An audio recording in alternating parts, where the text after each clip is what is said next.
Get me!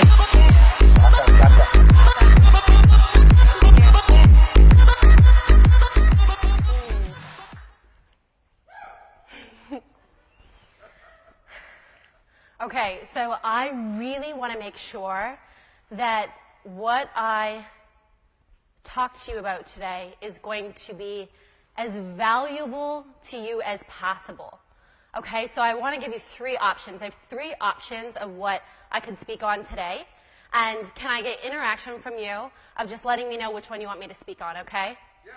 Cool? Okay, so option one is 3 ways to double your online sales without spending more on ads, offering additional products, or selling your soul to unethical business schemes. Option 2 is how to write yourself a trip to Cabo with no additional work required. Discover the shockingly simple way to write yourself a $4,347 check by the end of this presentation. Or learn how to write copy and use email marketing to improve your online e-commerce sales. So I'm going to show them again, and I want you to raise your hand at which one drew you in that you want me to speak on today. Okay, sound good? Yes. So raise your hand if you want me to speak on number 1. Okay, a couple of you, very few. Option 2. A couple, okay, maybe like 10%. 3? Yep. Everyone. Interesting, interesting. So, oh, whoa. Bring it on back. It's a little delay in this clicker, apparently.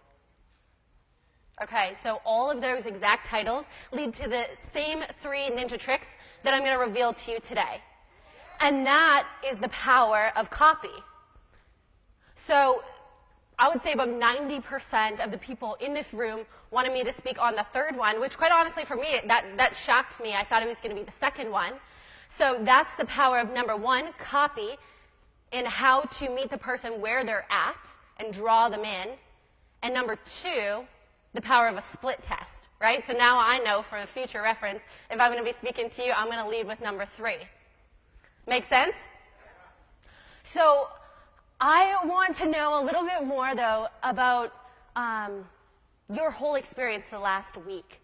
All of you have been sitting here for the last 5 days, which is giving up your most valuable asset, which is your time, to learn skills, strategies, tactics, and tools. And I don't want to overwhelm you with a ton of content. I want to give you something meaty, something that you can go and implement immediately in your business and really double up your business if you're an intermediate entrepreneur, or if you're just starting, really double your investment that you made of showing up here. Does that sound good? Yep. Okay, and whether it was with me in this talk or one of the other speakers, I want you to do something for me for a moment, is just write down on your page, if you're taking notes, my double up strategy. My double up strategy. And I want you to really think about, as I'm speaking to you for the rest of this presentation, of thinking about what is the one thing that I can do immediately in order to double up my sales or double up my investment, double up my business. What is that one thing that I can do? Because I know I can relate to you so much. I sit in the seat that you're in right now, probably once a month. I'm constantly learning, just like you. It's one of the most powerful things we can do as entrepreneurs. And is anyone feeling that feeling of like overwhelm, of like, holy, there's so much to do. There's so many strategies. Which one do I do first? Does anyone feel that? Yeah, I can totally relate. And so the goal here is not to water hose you with so much information that it numbs you, but really for you to step on that plane of going back home or getting in the car and going back home after this presentation and saying, I got this. Like, I know exactly what I need to do. Cool? Cool. So, and also, so you can really ask yourself why. Have any of you taken a moment of the last 5 days and just being like, why do I want this so bad? Why do I want to double my sales? Why do I want to double my Facebook ads? And get clear of that too. And I want you to paint that picture in your mind right now, again, as I'm speaking of, is it because you want to take your family on a bi-yearly trip around the world? Is it because you want to purchase the new car that you've had your eye on, which is totally cool, right? Sometimes you feel guilty for like, oh, I just want a brand new car. Or maybe it's that kitchen renovation that your wife or your husband has been reminding you that they want. Or maybe it's simply just ordering the nice bottle of wine at dinner. Yeah? An island on the South Pacific. Or paying for your kids' college tuition. Or whatever it is that really motivates you to be the hypomaniac that you are on this entrepreneurial roller coaster, because it is a lot of work. It's a lot of emotion, right? And a hypomaniac is the good kind of crazy. Because we're all crazy in this room, right? So I want you to think of what that one thing is for you. Why are you doing all of this? Why? Freedom. Yes, what else? Why are you doing all this? The island. He wants the island. What do you want? The island. She wants the island too, yeah. She wants to donate hers to charity. I love that. Yeah. Having a float plane to fly from island to island. Float plane to fly from island to island. I love it. So whatever that is for you, I want you to write that down right next to your double up strategy. I want to double my business because this is what I really want, and get clear of that. So I want to share with you a little bit about myself, because a lot of you may not, you've heard of the people who I've worked with, but I really want you to share of where I started.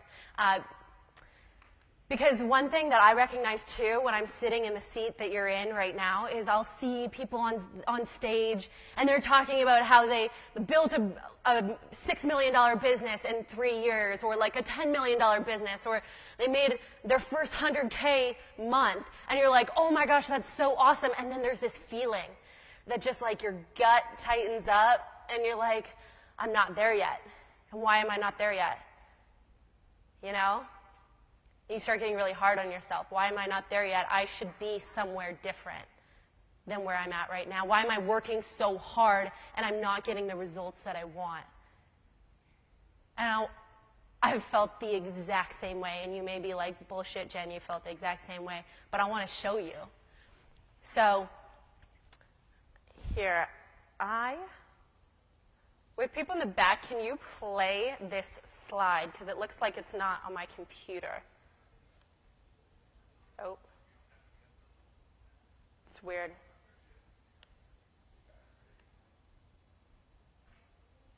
Little technical difficulty here. Oh, there we go. Awesome. Okay. Here we go. December 8th, 2015. I thought that this would be the perfect time to do my first blog post, because I am scared shitless of what is going to happen. I'm graduating in 5 days, and I'm so excited. But there is definitely some fear coming up, because I'm stepping into finally doing my business full time, which is what I wanted the entire time. The thought of working somewhere else just scared the crap out of me. And so this is what I want. This is my dream, and there's some fear coming up. Excitement and fear. And I'm the one determining if I make a paycheck or not with my business, and I need to be making enough to pay my costs and to also pay myself. And so that scares me a little bit. I guess I'm just really scared of the unknown. I'm really excited. I totally believe that I'm going to be able to do this. I have no doubt in my mind that this is this is part of the process, but I feel like a lot of people don't really talk about the messy stuff and kind of the between of, am I going to do it? Yeah, I'm going to do it. Am I going to, oh my gosh, it's scary. And not really seeing the success yet. So I'm a little nervous, to say the least. But I'm ready.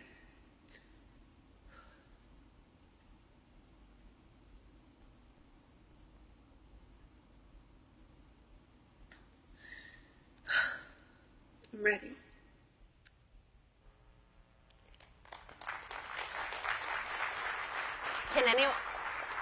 Can anyone relate to that feeling? Raise your hand. That fear of the unknown that just numbs you. It's the first feeling that you wake up with and the last feeling before you go to bed.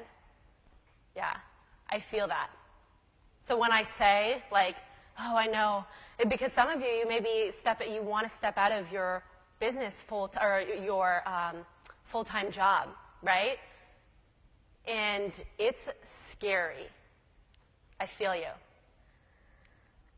Little did I know that a year and 4 months later, in less than a year, I built a $500,000 business, was working with people like Joe Polish, sitting next to people like Ryan Deiss in masterminds, speaking on stages, speaking on this stage today, being with that amazing group of people in the middle right-hand corner like Brennan Bouchard, Dean Graziosi, Joe Polish, Harvey McKay, Sean Stevenson, and those becoming my peers, those becoming the people who are looking to me to help them build out their sales funnel and their copywriting.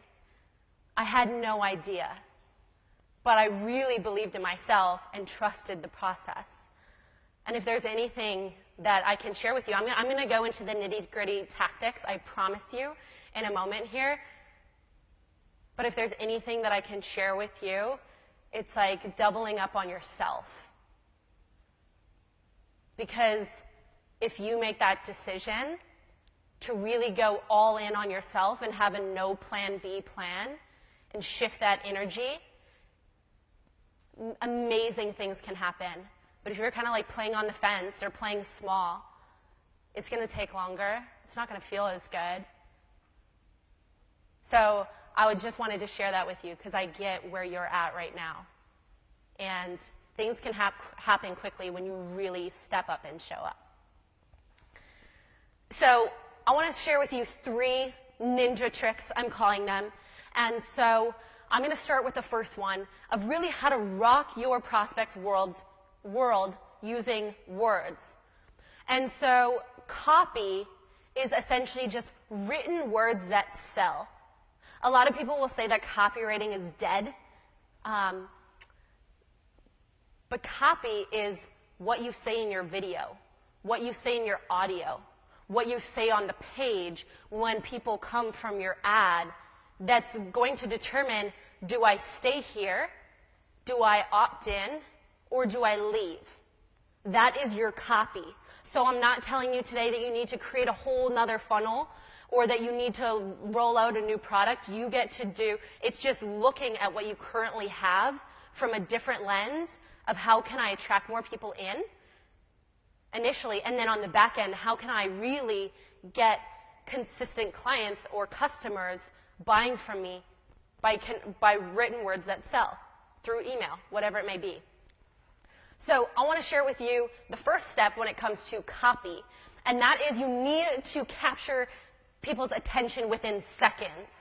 And the way that you do that is through a pattern interrupt, right? So people, quite honestly, your ideal customers are sitting on the toilet going through Facebook looking for something to entertain them. They're not looking to buy. You need to write something that will capture their attention, create a pattern interrupt to make them immediately switch states and think, oh my gosh, for some reason I have this crazy insight to buy a t-shirt.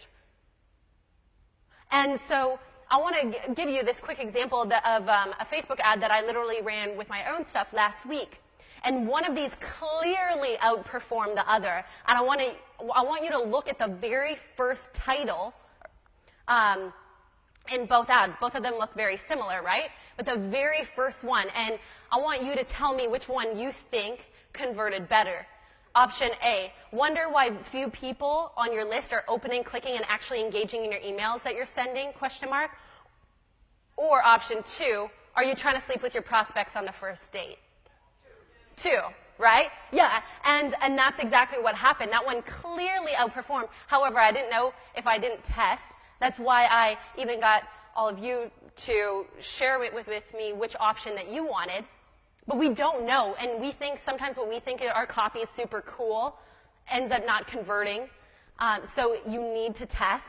But that very first step is a pattern interrupt. A couple different ways that you can do this immediately is when you drive someone, whether it is a Facebook ad, whether it's on your landing page, whether it's on your cart, a couple headline approaches, how to X without Y. How to do some sort of desired thing that they want without doing some undesired thing that they want. How to lose weight without exercising. Or the shockingly simple secret to blank. Or what people don't want you to know about e-commerce. It needs to be something that captures them in. Make sense? Step 2 is you need to meet them where they are currently at. This is the biggest mistake that I made when I started my first online business. It was fitness coaching. And I was in the fitness world, so I understood macros and body fat percentage and all these things. So when I wrote my sales page, my ideal clients were millennial women. What these millennial women wanted is they wanted to go to the mall and try on clothes and not feel like crap when they left. They wanted to rock a bikini at their pool party that they were going to and not cancel because they were too embarrassed to show up. They thought about food 24/7. They would like eat in private. And when I first created my first sales page on Knowing Copy, I was like, learn how to use macros so that you get fit, or how to like lower your cholesterol, and like all this techno babble that they had zero emotional charge around. So what I had to do is I literally went and started interviewing all my ideal clients. Where are you at right now? And in their language, taking things down. I don't want to go to pool parties.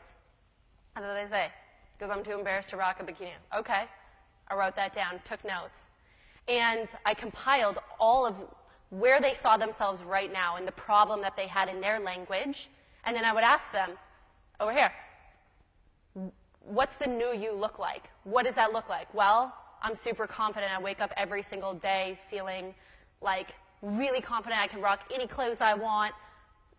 All of the specific language that they used. I'm like, okay, great. Now I, as my job as a copywriter, I need to build a bridge. So there's the old them.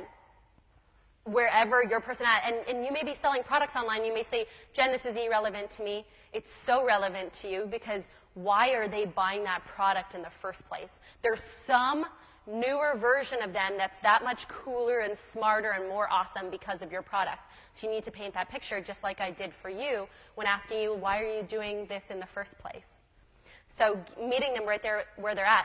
And then you need to show them how you will get there by giving them some sort of result in advance or educating them in your copy of why, giving them the confidence to work with you or buy from you by educating them. So education-based marketing. And the best way that you could do education-based marketing is by entering their conversation that's going on in their mind and answering their objections, which I'll cover in a couple 2 points here. So you need to make them feel confident to buy from you, and then you need to show them how you're going to get them to that newer version of themselves. And you do all this through copy. And you may say, how do I figure out what these people want? Right? How do I figure this out? You ask them, and you take notes, and you interview them. Make sense? Cool. So I'm going to go on to step 3, which is what I mentioned in step 2 a little bit. You need to overcome their objections by bringing them up.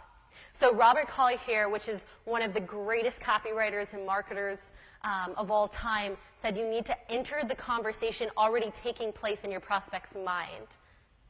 So if you sell a product online, asking the people, what goes through your mind when making that decision-making process? They may pull up your stuff, and the conversation that immediately goes in their mind is, this seems sketchy, or this doesn't seem credible, or this won't work for me, or I've tried this before. And you need to just bring that up, because the more that you bring up the conversation that's going on in their mind, the quicker that you're going to be able to connect with them, and the quicker the trust that you're going to be able to build with them. When you have trust, when you have attention, you're able to motivate them to do what you want if it's in their highest interest. Last part's super important. So you may, for example, if some of you are trying to get people on calls, for example, a lot of us know when people say that it's a strategy call or a clarity call or something like that, you immediately think it's a sales call. They're going to try to sell me, and they're going to make me feel bad if I don't buy from them. So something that my company's done is, hey, you probably don't want to show up on this call because you think you're going to be sold to.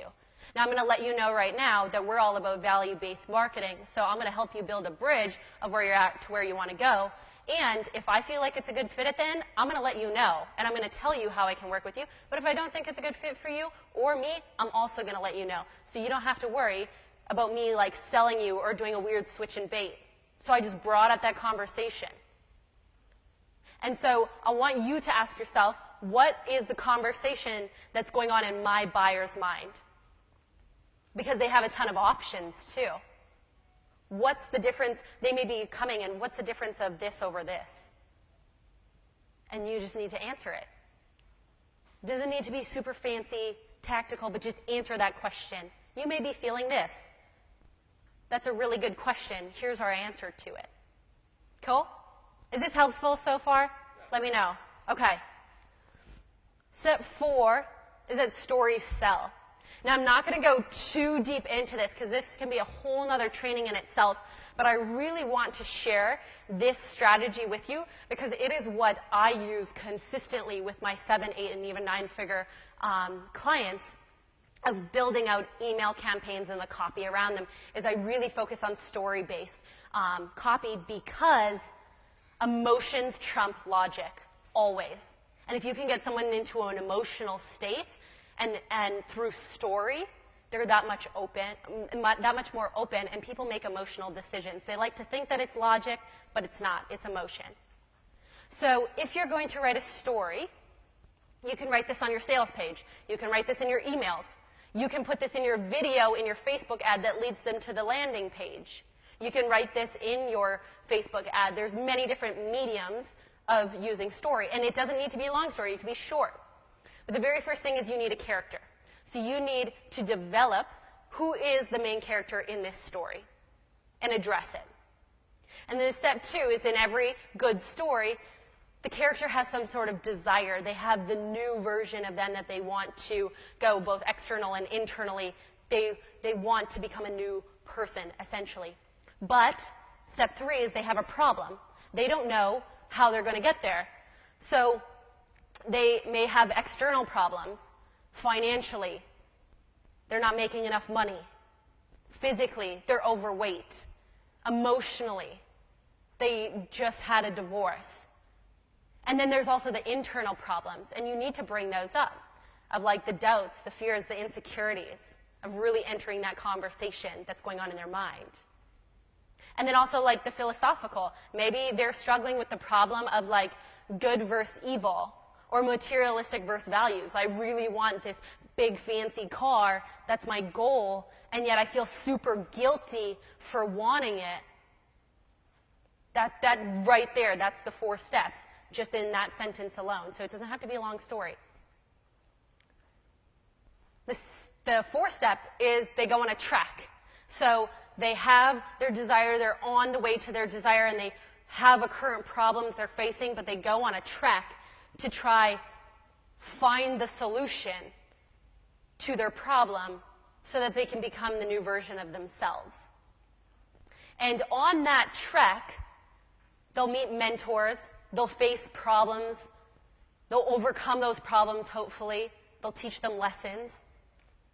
And then they come to step 5, which is the call to action, where it is in your business, you can say, literally like, you may, I'll never forget when I started out in, I'll give a quick example myself, in email marketing. I like drank the online marketing Kool-Aid and started building an email list, but I had no idea what I was doing and I was super confused. I started building my email list because that's what I was told to do.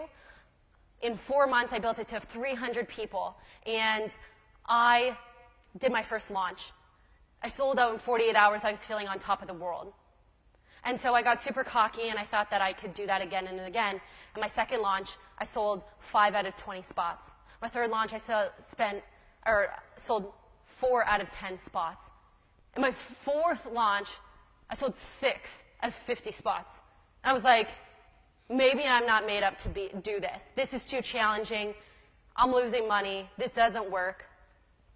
I met some of my mentors today who showed me what I was missing, the missing components. I implemented those things, and I had a choice.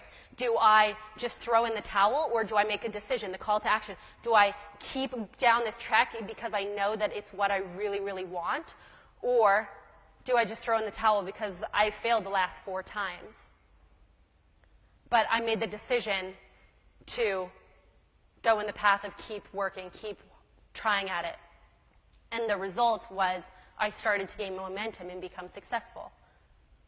I filled up my my next launch and the launch after that. That's a quick story, right? And then you can use that in your business as the call to action, or the result is you. Are you going to keep going this old way, or are you going to go this new way that's better, what is really what you want? Does that make sense? Can anyone see how you can use story in your business right now? Raise your hand. Cool. So that's step 4. Stories really sell. And it doesn't have to be really fancy. Step 5, this is the biggest mistake that I see over and over and over again when it comes to looking at sales pages and launches and copy on all social media platforms, is people are selling the airplane, not the destination. So I want you to think about the last flight that you took to some vacation that you really, really enjoyed. Maybe it was Hawaii, maybe it was Cabo, maybe it was to Europe, and it was like this amazing trip. You probably chose that destination, though, and was like, I want to go here. How do I get there? Oh, I need an airplane. That's the quickest way that I'm going to get to Europe. You weren't like, I just really want to take an airplane somewhere, and I don't really care where I go. I just want to hop on an airplane, sit in the airport for 2 hours, get pat down by some strange lady. No, right? And so the same is with your prospects, the same is with your customers. They honestly don't want the product or the service. They want the destination of what it's going to do for them. So in your copy, it's so important to constantly be talking about that destination and really making sure it's the destination that they want to go to, and using the language for whatever that niche is that you're talking about. Cool? All right, so we are going to go into ninja trick number 2, which is relationship-based marketing. Now, I want to share a quick story with you. So when I was in college, I wasn't the smartest tool in the shed, per se. I was like the C's get degrees kind of gal. And, but my strength was building relationships, like building authentic relationships with people. And over everything, every strategy, tool, tactic that I've implemented in my business, bar none, that is the one that has made me reach the degree of success I have as quickly as I have, is how to form an authentic relationship with people. So I'm in college. One of my professors makes an intro between me and two entrepreneurs that he knows. Their names are Greg Haig and Harvey McKay. You may have heard of Harvey McKay, Swim with the Sharks. And my professor was like, you need to find a position for Jen in your business of her helping you in some sort of way. She's like smart and savvy. And I remember going up to him the next day after getting that email. I'm like, hey, I think you accidentally sent me an email that was supposed to go to another student. And he's like, what do you mean? I was like, you're talking about being like smart and that I was like smart and savvy, and I have a C in your class right now. But he had no idea because we had like built this relationship of him just seeing like who I was as being like a hardworking, I'm not going to give up, very resilient type of person. And so that opened the door to me of the online world of really starting to discover the different experts in the space of like the Joe Polish and Dean Graziosi and Brennan Bouchard, who full circle became some of my clients. But over everything, and even when I started my online businesses, when I looked at building my email list, it wasn't like, how can I convert these people? It was like, how can I build a relationship with them quickly so that they trust me enough to give me their money in order for a result, in order for a solution to their problem that they're really, like, that keeps them up at night. How can I build that relationship with them? And that's really what I did. And so a stat is research shows that if you follow up with your new leads within 5 minutes, you are 9 times more likely to convert them. And so that's using email, for example. And so who here uses email marketing in their business? Who here feels like you do a good job at it? It's like 1.5, 2.5 people. Because like one person's like, ah. So one of the quickest ways is like, remember that the person on the other side of the screen is a human being. They're a human being with problems, with a family, with dreams and desires. And so all of this, the copy tactics that I just shared with you can immediately be implemented in just like remembering that they're a human and building that relationship with them. And yeah, you want them to buy your product or service. Of course, you're in the business of making money. And I challenge you and invite you to really start to get more curious of who is on the other side of that screen. And like, what are some more of their desires that they want? And how can you connect with them through email? Maybe it's like you tell a quick story. Hey, I noticed that you just purchased this product. I was out with my family the other evening, and we ended up using that product when we did X, and I thought that that would be helpful for you. Like, send it like it's your friend. Your clients or your customers or your buyers, treat them like a friend. And that's one of the quickest ways that you're going to be able to double your sales. Forrester research suggests that businesses who nurture their leads, so build that relationship with them, make 50% more sales. So, sending them consistent content via email that's actually helpful to them in getting them to where they want to go. And then at the end of that email, after you've delivered value, definitely make a call to action of saying, hey, by the way, here's a product or here's a service that I believe will help you. Make sense? Yeah, cool. So this is a big part of what I do with my business, Conscious Copy. It's like as soon as we get the name and email, what is that experience that they have in building a relationship between the business and the customer? So if they sign up for the webinar, what are the emails that they're getting up leading up to the webinar to answer their objections, to build that relationship, to get them to show up to the webinar? And then after, if they showed up to the webinar and they didn't buy or they didn't show up, like what is that sequence after that of just, again, building that relationship and giving them more value in the way that's very strategic that will guide them to the end goal or destination of becoming a customer. So I'd love for you just to get curious. Do any of you feel like by starting to implement some of this into your business would increase your bottom line? Yeah? Who here like does a certain degree of that, like of the customer experience? Raise your hand. Okay, so like half of you, that's incredible. And I even just challenge you to look at your copy in there of what you currently have set up and say, is there anything that I can just connect with them a little bit more, or answer the questions that are stopping them from buying, or maybe just survey your list and see what is it that they really want. Cool? Case in point, you're leaving a lot of sales on the table if you're not following up with your leads. So make sure to just simply use email follow-up systems. It can be automated. It is a lot of work up front.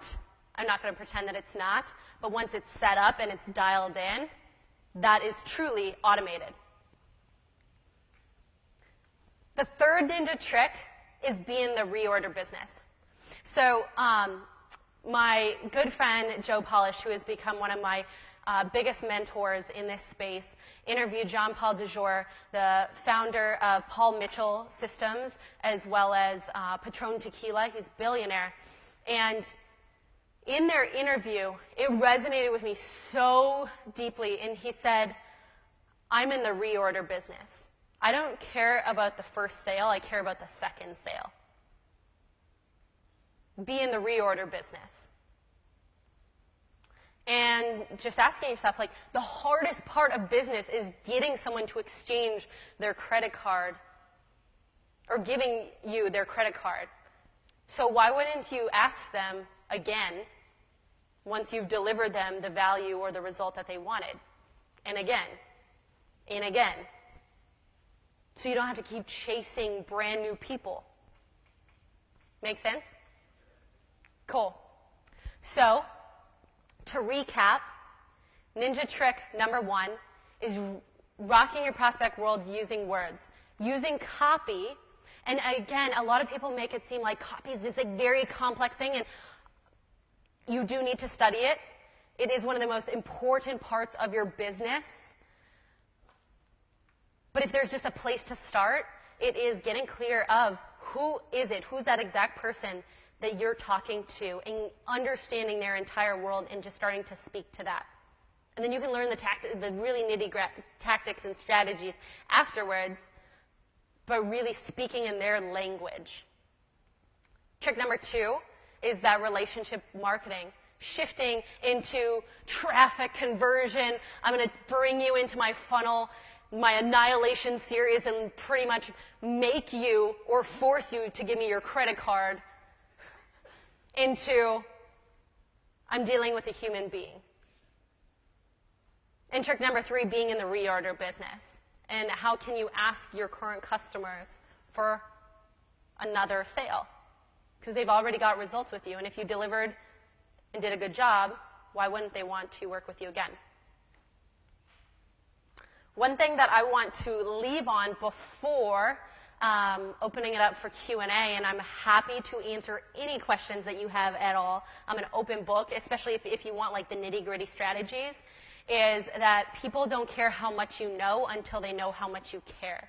This is one of the most profound quotes that my mentor Harvey Mackay shared with me years ago, and it's what I think about every single time that I sit down to write a sales page or to write a campaign, is just like what I shared with you at the beginning of, if I just started listing off all this stuff that you should do with your business, you'd be like, you don't even know me.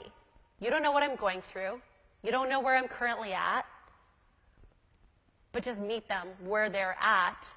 Show them that you care. Show them that you actually want to help them. And then you can share with them what you know and the more heady stuff. Cool? Cool. All right, so with the rest of the time, we have quite a bit. I'm open to Q&A. Any questions that you specifically have around copywriting or email marketing, totally an open book. Yeah, what's that? So, I'm selling slippers. Okay. How do I identify with my customer? Selling slippers. How Okay. do I identify with my customer on that? Okay, so who typically is your customer? If it was like the range, what does that person look like?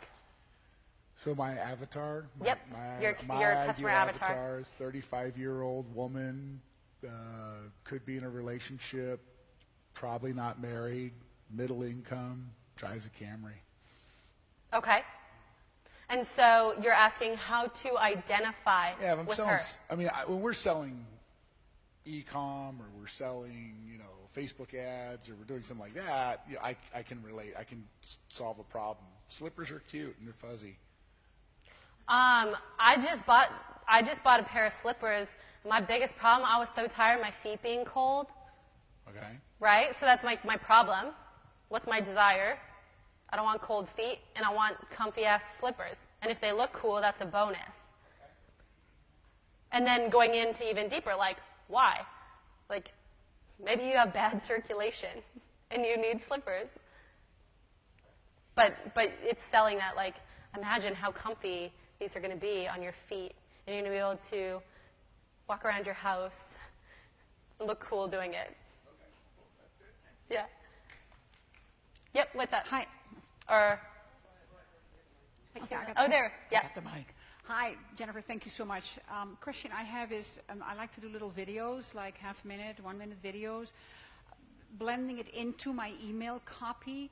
Can you talk about that? Is that something that you go like, yep, go for it? It's just I'm not sure if I understand the when I'm emailing, following follow-up emails or just emailing my list, breaking it up and putting a little video in the text. Sure.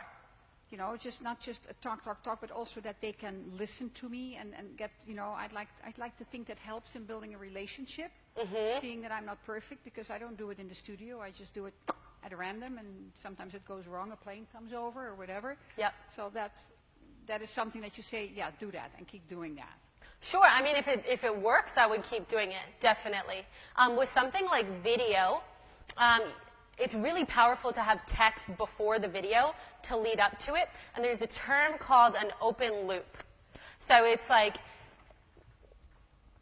do you want me to tell you the #1 secret to how to walk in heels without wiping out on stage or whatever? And that could be like the text, and then you lead into, well, in the video, I'm going to share with you that. So now you're teeing up the video so that people actually want to watch it. And you can do that with anything, especially with your Facebook ads. It's like, what is an open loop that you can create? The 3 secrets that other supplement companies don't want you to know about what they put inside their supplements. Or the shockingly easy way to learn how to speak Spanish, or whatever it is, right? So you want to create an open loop to lead into it, but definitely if video is working for you, I do see that works quite well as long as you're like teeing it up and there's value in that video, for sure. Yep. Do you have any recommendations for copy sales books or psychology of copywriting that Yes. you personally use? Over here. Okay, there we go. Hi. Yes, okay. This is so huge. When I first started studying copy and marketing, I started like dabbling in the people who were doing it and doing it pretty well that are relevant today. And one of my mentors was like, one of the most powerful things that you could do is study the dead marketers. So the dead marketers are people like Eugene Schwartz, Robert Collier, Gary Halbert, David Ogilvy. You heard Nicholas talk yesterday about quoting some of those people. And why that is because essentially marketing and copywriting is human psychology and human behavior. And that never changes. That was relevant 60 years ago, and it's relevant now. And so if you study from those people, they knew it the best. And it's just meaty, meaty content. Eugene Schwartz has a book called Breakthrough Advertising. It's like a $250 book, but it is the marketing Bible. And so I study from that. One of the most powerful things that I've done personally to step up my copy game has been, everyone says writing sales copy by hand. So you write the sales copy so it really registers in your mind. But I actually did that. So for the first 20 minutes of me starting my workday, the first 20 minutes, I would read the best sales copy from all these guys that I just mentioned. And then for the next 20 minutes, I would write that sales copy by hand And for then the third 20 minutes, I would write my own sales copy. And that took my skill level from like intermediate kind of to here within about 6 months. Cool? Any other? Yep, what's up? Yeah, I had a question. You said you, when you're contacting your prospects, you do like to get information out of them, you ask them. Are you doing that through a survey, or how are you doing that? Couple different ways. So depending who your target audience is, I'm that weirdo who, like, if I run into someone who is an ideal customer and I'm just having a conversation with them and I notice some of the language that they're using that's relevant to what I do, I'm like taking notes in my phone after that conversation. And I'm also the person who I send out a survey to my list. Hey, what's the number one thing that, the number one problem that you're facing right now? And then they keep leaving those open-ended questions so where they can answer it and I can hear in their language. And with higher level clients, it is just like getting on calls with them and seeing how they're describing what their problems are. And what's interesting is you'll notice a consistency of with your ideal clients or customers or prospects. They all, you can put it almost into buckets. It's like, oh, consistently this is how all they describe what their problem is and what they believe the solution to be. Nice. And I had one other question on after you said making contact with them after 5 minutes. Can you speak to that? Is that a customer? Is that a prospect? That's as soon as they opt into your email list. Okay. Yep, so as soon as they opt in, name and email, you're sending them an email, and that first email is the most important one because it tees up everything else. So you want to really describe to them, like, hey, introduce yourself, maybe show some personality, share a story. Here's what you can expect from me moving forward, and how it's going to be helpful to you. Cool. Yep, what's that? I greatly admire your vulnerability on that opening video. I would be curious to know what mindset you were in when you made it. Oh, this is a good question. So, great question. I knew right from the beginning, I was like, I'm going to be super freaking successful in my, like, the idea of success in my eyes. It's just a matter of when. So I was like, I want to document this process so I can remind myself of like what I'm going through in real time. And it's actually like one of the things that I still consistently do. I'll record these short videos of just checking. This is where I'm at emotionally. This is how I'm feeling. Because I think it's so cool just to see where we're at. And for me, I was like, oh, how awesome is this gonna, I was like, how can I monetize this? Like, how can I reflect back and be like, holy crap, like this was then, this is now, for me personally, and then also to show other people, like I was there. And I know that the video I recorded last week, I'm gonna look at in a couple years from now and be like, oh my gosh, look at this gap. So I highly recommend y'all do that. It's so fun to see. Yeah, a lot of questions. Okay, whoever has the mic. Right here. Yeah. My question is, do you have any particular pet peeves in regards to copyright as far as just you being so indulgent? And obviously you have things that you like to see, and there's things that are like, oh my goodness, like I hate, like it makes you cringe in a sense. Do you have any particular, I don't know if there's particular sayings or way people approach people, or is there, you get what I'm saying?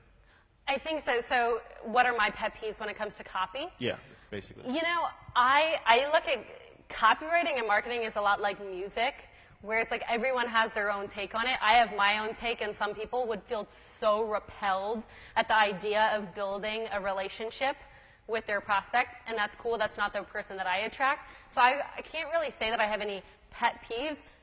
If I did, like, at the core, like, just answering that question, it would be like anything that's super manipulating, that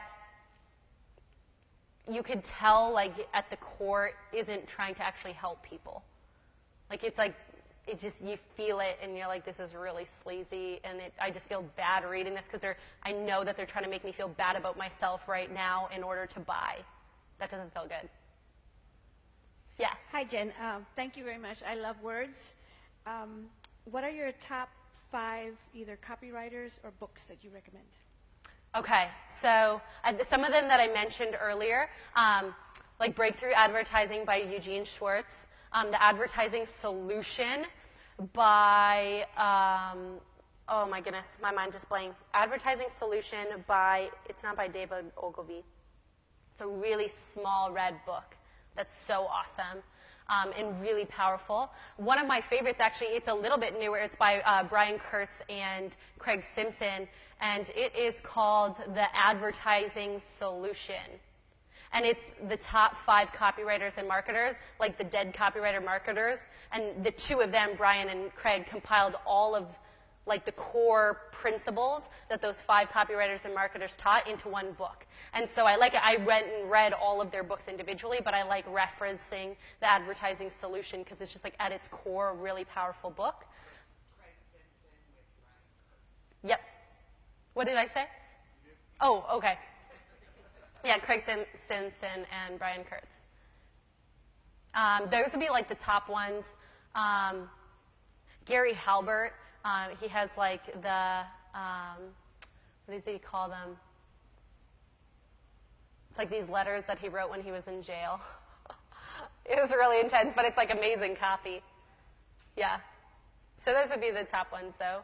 And then like relevant today, my friend Joe Polish has a book coming out called Joe's Marketing Book, and it's like really at the principle. It's like the meaty stuff that I just love that's going to be relevant for years.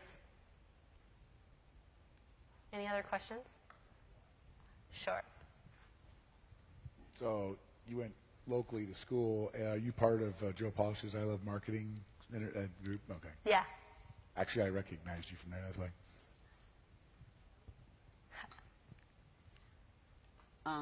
Talking about the open-ended conversation. I'm new in the business. I don't have any sales yet, but I hope that's going to change soon. But the few people I do have on my list that have gone into my store but have not bought, do I talk to them about, like, is there, not why they didn't buy, but is there some, can I change the product somehow, or what would you suggest in that? Totally. The first thing I would do, so I think from what I'm understanding you ask is like when you get people on your email list and they didn't end up buying your product or service, how do you figure out why they didn't buy? So the first thing that I would do is really identify what their objections are. So you could do that by sending a survey like, hey, just curious, you didn't buy my product or service, just wondering why. Would you mind filling out this one question survey just telling me why you didn't buy? And then taking all of those questions or those answers or responses to them. It was too much time. It was too much money. I don't feel like it would have worked for me.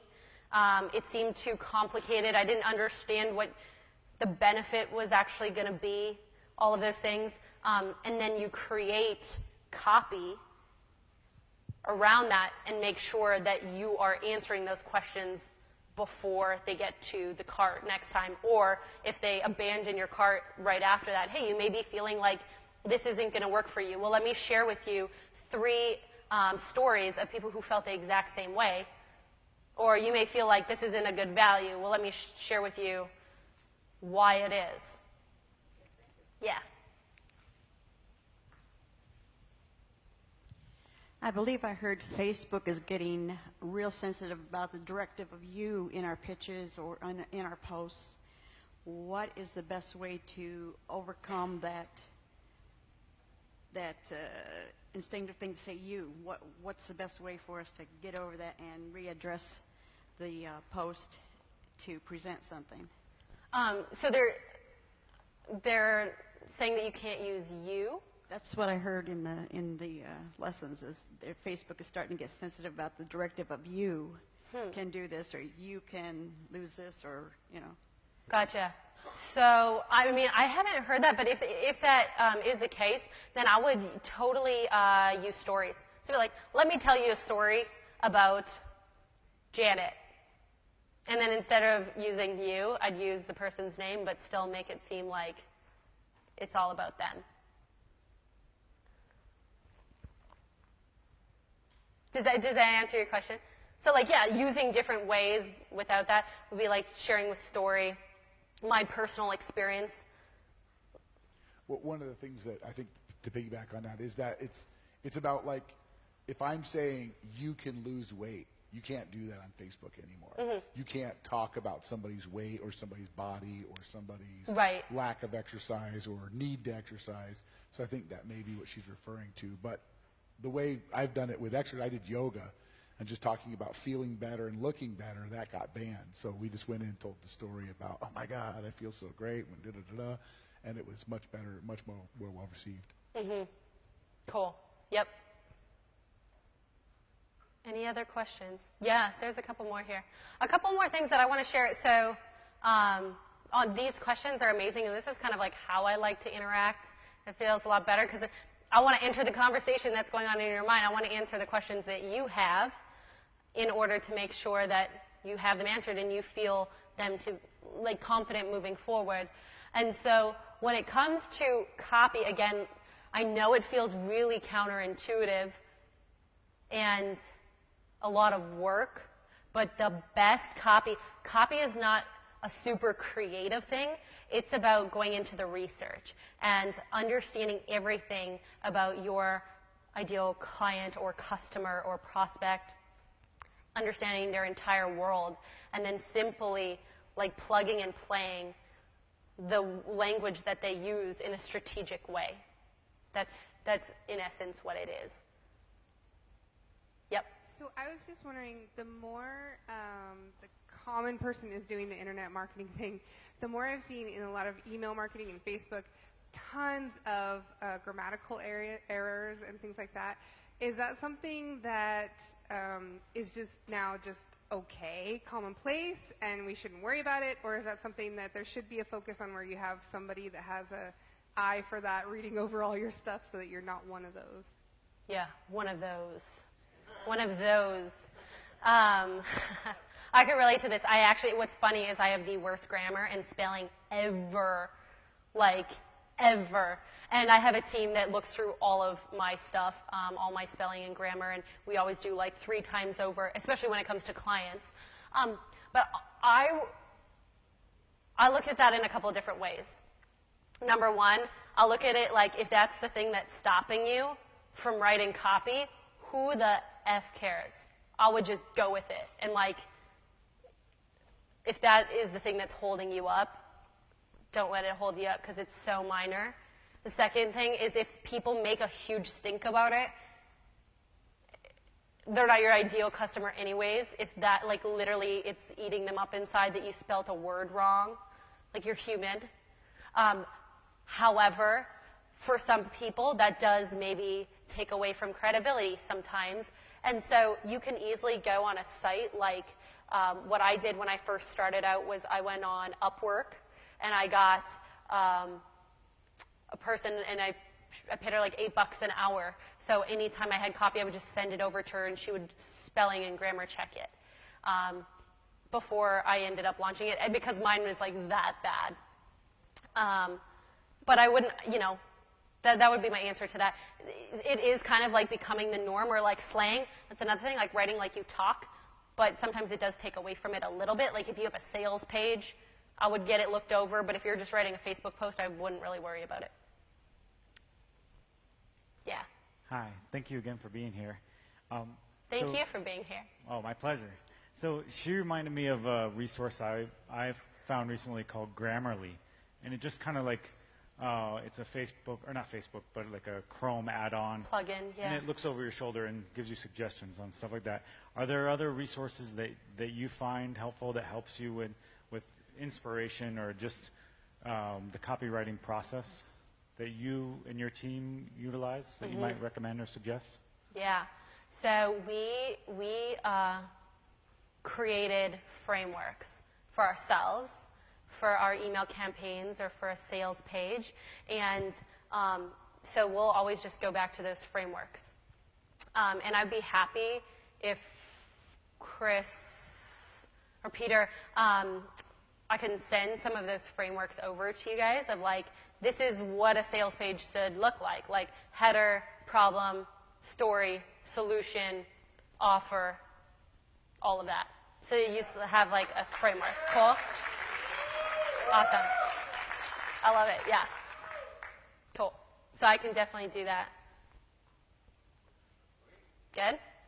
Good questions. Guys, let's give it up for Jennifer Hootie. Thank you. Woo! Come on, you guys can do better than that. Awesome. Thank you. Thanks.